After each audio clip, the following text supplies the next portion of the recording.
Mingni yuyish va qarang'i psixologiya. Mingni yuyish mutlaq hokimiyatlarning tashviqot va qiyin qistoq jarayoni orqali o'z ideologiyasini Amerika askarlariga qandoq singdirganligini izohlashda ishlatiladi. Mingni yuyish shaxsning yadroliq tavalligi, qimmat qarashlari, ideyalari va e'tiqodlarining almashtirilishini ko'rsatadigan uqumdir. Bu xil almashtirish shu darajaga yetadiki, ziyonlanuvchilar o'zini o'zi tizginlayolmas hamda mustaqil yoki tanqidiy ravishda tafakkur qilolmas bo'lib qoladi. Kitoblarda eng aqlliq va kuchli kishilarning mingisinimi osonla yuyg'ilib bo'ladi degan bayonlarni uchirtisiz. Lekin amaliyotda buning ziddining ehtimolligi intayin yuqori. Bu ya'ni osonla mingisini yuyg'ili bo'ladigan kishilar to'pi mundaq kishilarni o'z ichiga oladi. Ko'ch-ko'ylarda sargardon bo'lib yashashga majburlanganlar, suyimli kishilari o'lib ketgan yoki jo'risidan ajrashib ketganlar, xizmatidan haydalganlar, o'zlari qabul qila olmaydigan kasalning dardini tortgan yoki tortiyotganlar. Kishining mingisi qandoq yuyilib ketadi? Sizning mingingizni yuyishga uringan kishi ko'z qarash va e'tiqodingizni tizginlash uchun sizga aloqador barcha tafsilotlarni bilmoqchi bo'ladi.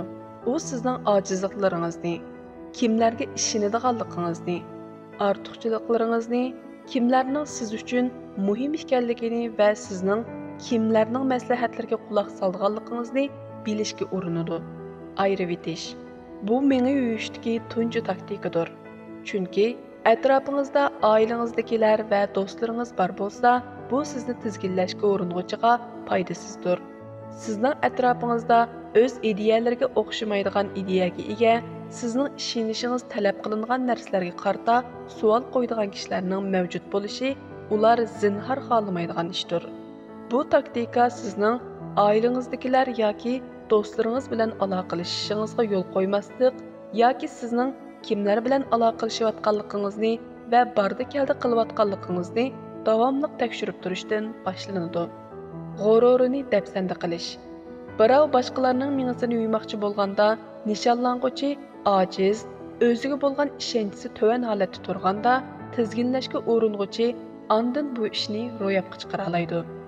Zaif insonga tizginlashga uring'uchining ko'z qarashlarini singdirish bakla oson. Tizginlashga uring'uchi o'z maqsadiga yetish uchun nishonlanguchining g'ururini yer bilan yakson qilib etish kerak. Buni qo'rqitish, xijil qilish, jismoniy yoki og'zaki xo'rlash, uyqudan mahrum qilish qatorliq usullarda ishga oshirg'ili bo'ladi. Buning uchun tizginlashga uring'uchi nishonning hayotiga aloqador hamma narsani, jumladan ularning qachon uxlaydiganligidan tortib, qachon hojatxonaga kirdiganligi va qachon tomoq yeydiganligini tizginlashga urinadi.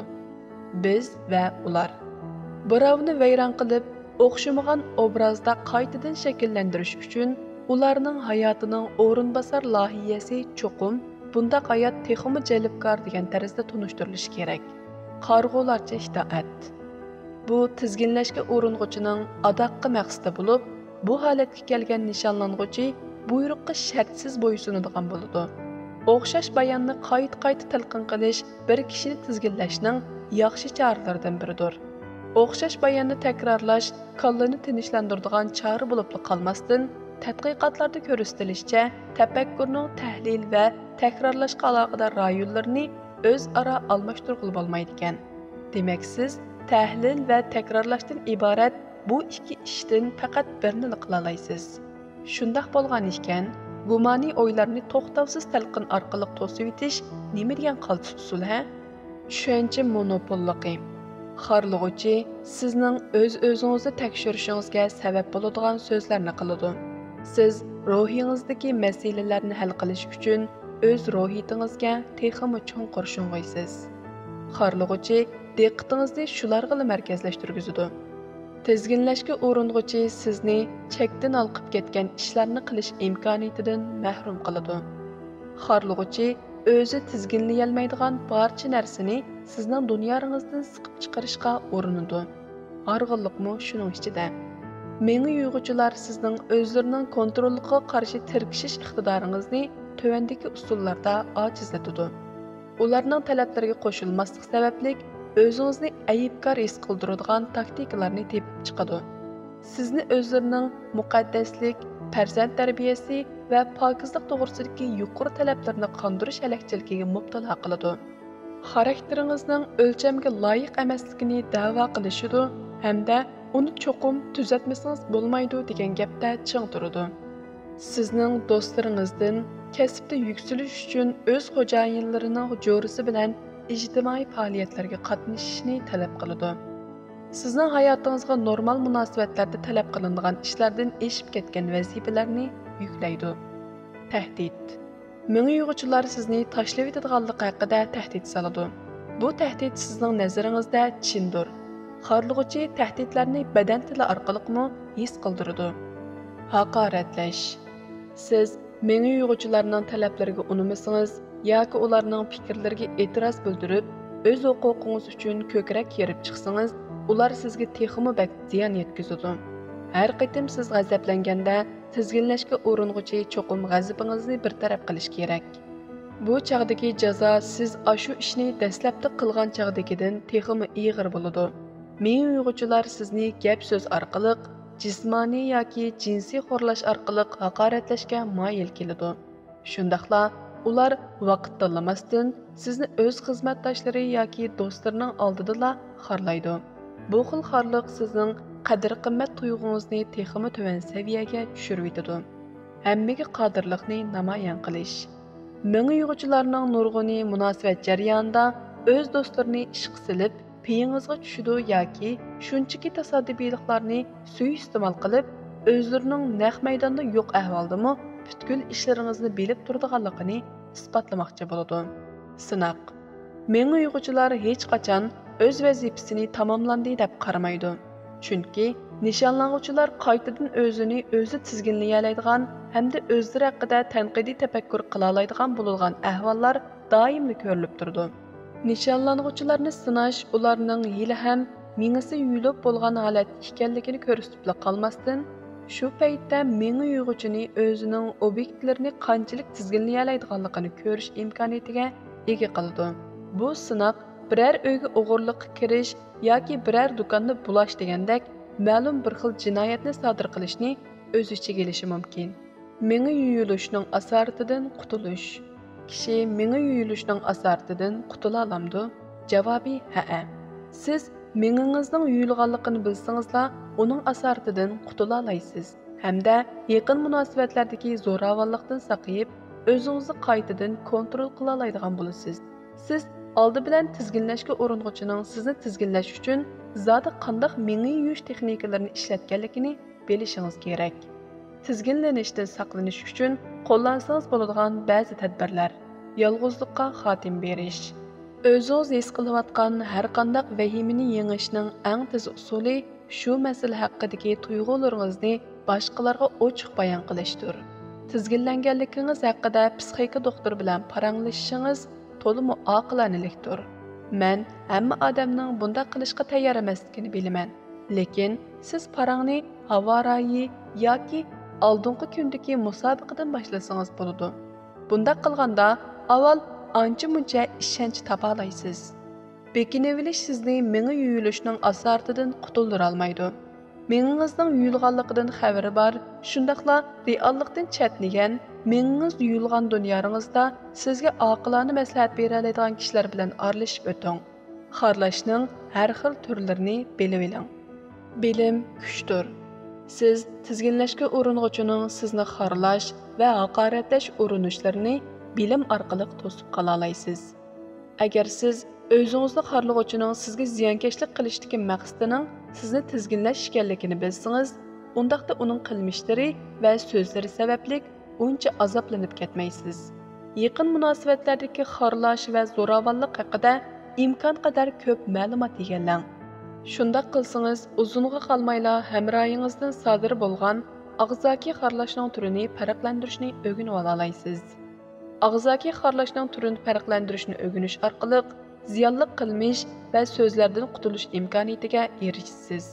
Chunki tizginlashga uringuchi sizga ziyon yetkazishga uringanda, siz bu qilmish va so'zlarning konkret turini aytib bera olasiz. mavjud xarlashning turini, ularning qandoq ko'rinadigan va anglanadiganligini tushuning. Shundaqla, ashu xil xarlashning sizda qandoq hissiyat paydo qiladiganligiga diqqat qiling. Siz ular nimishqa meni xarlaydi degan bu savolni o'zingizdan so'rab baqqan bo'lishingiz mumkin.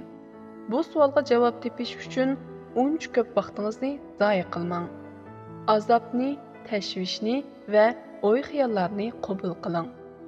Siz mingi yuyulishning asartidan qutulish jarayonida turli ko'ngilsiz hissiyotlarni boshdan kechirasiz.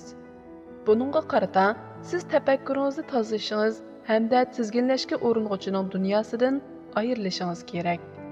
Siz tizginlashga urinuvchining maqsadining sizga ziyon yetkazish ekanligi hamda bu razil niyatini chiroyli niqob bilan yo'shirayotganligini tunib yetganingizda vahimani boshdan kechirasiz. Eng idrokiy va g'ayri idrokiy hissiyotlardan biri vahimadir. Layoqatlik oila zo'ravonligi masalalari advokati yoki psixik doktori sizning vahimani texmi sog'lom va unumli ravishda bartaraf qilishingizga va yengishingizga yordam bera oladi. Tashvish va vahimadan manbalangan besimni pasayting. Tizginlashning ziyonkashligiga uchraguvchilar uchun besimni yengiltishning muvofiq usullaridan biri tizginlashga urinuvchidan ayrilishdir. Shunda qilganda u ilgari tasavvur qilib baxmagan tarzda xotirjamlikni his qila oladi. Nurg'un kishilar o'ziga ziyon yetkazadiganlardan qo'l uzishga tayyorlanib bo'lolmaydi. Hatto mangu shular bilan birga o'tishni tanlaydi. Siz yana tashvish va besimga qarshi tövəndəki usullarni qo'llansangizmi bo'ladi. Sağlam ovozli asarlarni tinglash, muvofiq ozuqlanish, cho'nqur nafaslanish texnikasi, cho'nqur o'ylanish texnikasi, texmi yaxshi davolanish sharoiti, vaqt chiqarib piyoda minish, tizginlash zo'ravonlikdan derak berdi.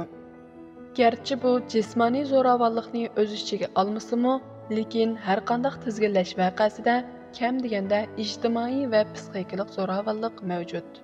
Shuningga ham diqqat qilish zarurki, tafakkurni tizginlash mingi yuyishdan farqlidir. Mingi yuyishda ziyonlanuvchi tajovuzchining dushman ekanligini biladi. Mingi yuyish urush jarayonida mahbuslarning qimmat qarash sistemasini o'zgartirish uchun ishlatiladi. Buningdan sirt, mingi yuyish odatda jismoniy zo'ravonlikni o'z ichiga oladi. Shundaqla ziyonlanuvchilar haqiqatan o'zlari odatda qilmaydigan ishlarni qilishga ko'ndiriladi. Lekin ular dushmandan qutulgandan keyin mingi yuyishning ta'siri yo'qaydi. Mana mushu jihat tafakkurni tizginlashni jismoniy majburlash, qiyin qistoq, xorlash va mingi yuyishga qaraganda texmi xatarlik va unumli qiladi. Shuni takror eskartamizki, tafakkurni tizginlash jismoniy zo'ravonlikni o'z ichiga olmaydi.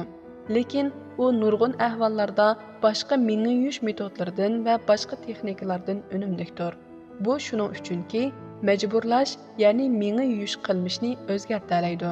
Lekin tafakkurni tizginlash bu majburiy qoyil qilish deb ataladi. Butkul shaxsiy pozitsiyani, qimmat qarashlarni, qilmishlarni va tafakkur jarayonini o'zgartirib yetadi. Buningdan sirt, ziyonlanuvchi buning o'zi uchun hammadan yaxshi ekanligiga ishongan holda o'zgarish jarayoniga faol va xushal tarzda ishtirok qiladi. Siz ishongan, yaxshi ko'rgan va yordam qilgan bir kishining amaliyotda sizni tizginlayotganligini qabul qilish haqiqatan qiyin. Ana shu tizginlashga urinish tipidagi munosabatlarga mubtalo bo'lgan kishilarga yordam qilishning qiyin bo'lishidagi sabablardan biridir. Chunki bundaq kishilar ziyonkashlik qilguvchining o'zlarini tizginlayotganligiga ishonolmaydi. Hatto ziyonlanuvchi tizginlanmagan chog'dami, tizginlanish natijasida allaqachon vujudga chiqib bo'lgan o'zgarishlardan voz kechgili unmaydi. Chunki ular o'zgarishni o'zim qaror qilgan deb qaraydi. Amaliyotdami biz o'zimiz chiqargan qaror, biz chiqarishga majburlangan qarorga qaraganda texmi uzun unumga ega. Shundaqla yaqin kishilarimizning bizni muayyan qarorlarni chiqarishga majburlaganligini e'tirof qilish ba'zi mushkul. Siz ko'zlagan narsangizga erishish uchun tizginlashni o'rgangan taqdirdami, boshqalarning istikini nazardan saqit qilmang hamda ularga ziyonkashlik qilmang.